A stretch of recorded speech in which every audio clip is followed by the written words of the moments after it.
I'm leaving Fuerteventura in 2 days. I called this paradise my home for 2 years. I feel like I arrived broken and this island healed me. It helped to restore my self-worth. It filled me with confidence. It taught me to believe a little bit more that the universe will deliver me exactly where I need to be. After these 2 years, I feel the most tuned into my intuition. I feel guided and supported every step of the way.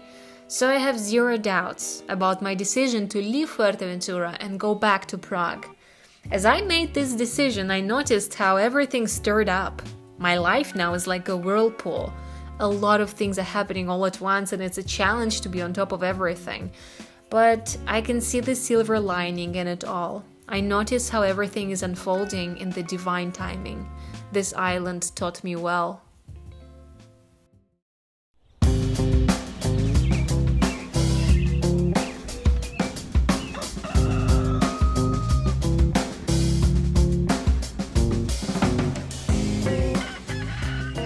There is this one goat. He is too funny. It's like a man trapped inside a goat. He's been screaming all night like At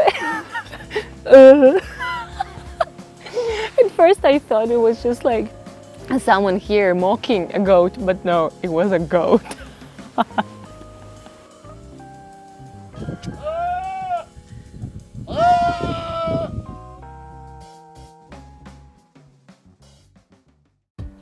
So for the last few days on the island, I decided to stay in this beautiful earthy home in a teepee. This is my oasis of calmness in all of the mess that has been happening for the last 3 weeks, ever since I decided to move back to Prague. But I'll share more of that in an upcoming moving vlog. For now, let's just hang out on the island together. One last time. Let me give you a tour around this magical property. There are quite a few places to stay here, some houses, some apartments, and of course teepees. This little corner is like a store where you can buy plants, fresh eggs, and handmade jewelry. And if we go through this doorway, we'll find ourselves in the glamping side.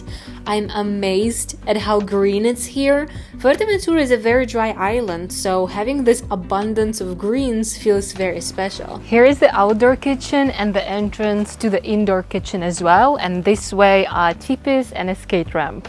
Let's check out kitchen first. This is a shared kitchen that is used by people staying in teepees, and you know, I like that it has this rustic cluttered vibe. It feels cozy.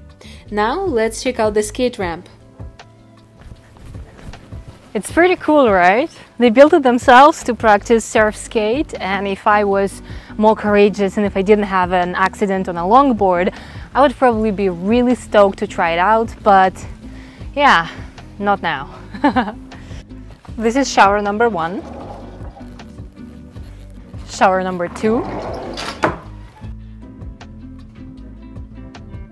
Not a bad view from the shower, and I love what they've done here.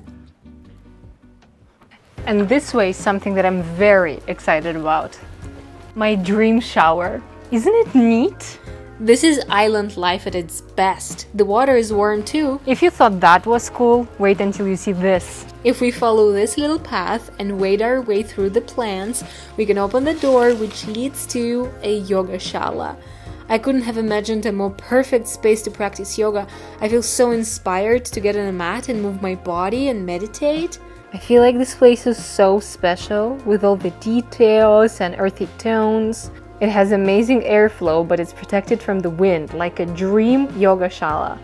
I don't know if they're hosting retreats or just renting this place out for yoga teachers, but they have everything. I'm coming back for a practice a little bit later today.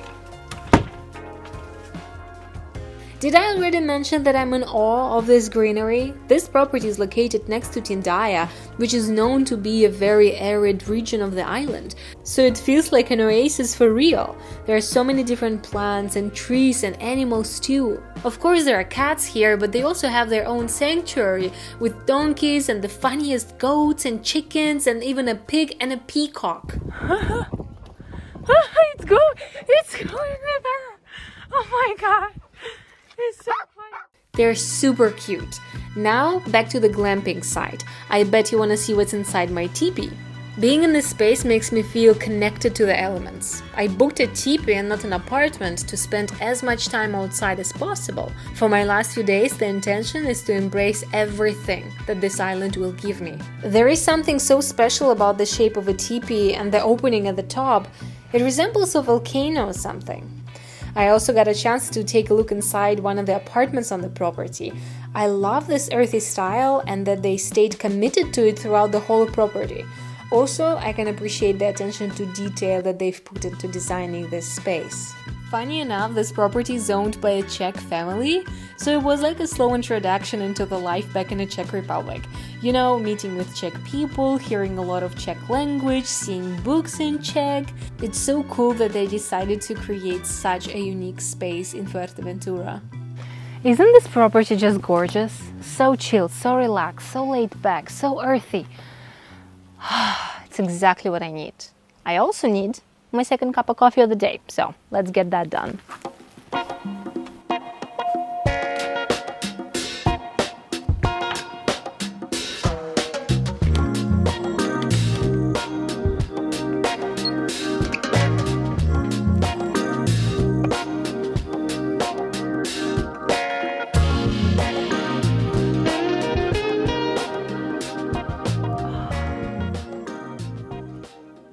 I just got news from my boyfriend Artem that we secured an apartment in Prague. I am so relieved. It's like the 4th of September now. I'm flying to Prague tomorrow, and just like, you know, a day before, we are securing an apartment. The timing of everything is so divine, but I don't think you understand just how divine it is. Let me explain. So initially, I thought I'm gonna stay on the island for the whole month of September, but then Artem and I decided that he should leave earlier because he had a work event in Prague and then he went to a bachelor party in Berlin, so he left on the 22nd of August. A while ago, I made an appointment with a dentist for the 2nd of September, and I really wanted to go to that appointment. When it came time for me to buy tickets, I was faced with a choice, whether I ditch that appointment and fly on the 1st of September, or I keep that appointment, I find an accommodation for a few more days, and I fly on the 5th. The tickets for the 5th were like $100 cheaper. I decided to look on Booking. I found this property. I got the last teepee available for this time, and it was all just perfect because I wanted to stay here in this village next to this beautiful mountain Tindaya. This is my favorite place, and I didn't get a chance to live here, but now I'm like so grateful that it actually happened. It's like another gift that this island has given me. In the 2 years that I've spent here, I developed a special relationship with this island. To me, it has a motherly energy. Maybe because I feel so happy here, so safe, so protected, so taken care of, and oh so spoiled. This island has spoiled me to the point of no return. It showed me that I'm worth it. It made so many of my dreams come true. It connected me to so many amazing people. It gave me many amazing experiences. For the first time in my life, I questioned if my heart is big enough to accept all this love that the island has given me. Fuerteventura also feels like a huge sandbox. It's literally full of sand, and it feels like a place where I can play and experiment and try things. And if it doesn't work out, not a big deal, it's fine, it's just play. I have learned so much about myself and the world through play. So when people ask me if I'm gonna come back, I answer yes, because of this special relationship. I'm not going to come back because I haven't explored enough, because I haven't been to enough places and I haven't met with enough people. No, I'm going to come back for nostalgia. But for that, years have to pass.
You know, moving back to Prague from Fuerteventura is going to be a really big challenge. It's going to be a test to my skills of creating my own reality. You know, I live by that belief that we are the creators of our own reality, that it all comes from within because we perceive everything that's happening around us, and it's in our control how we perceive it. It's not in our control what's going to happen to us, but how we perceive it, yes. And I think that on island it was almost easier to manifest the things that I desire and to design the lifestyle of my dreams, but in the city it's so easy to get distracted. And on the island it was like, you know, a kindergarten version. And now I need to test my skills in the big world. You know, I'm very excited to make YouTube videos in the city and to document my journey of designing my lifestyle in the city. So I hope you're gonna stick for the ride.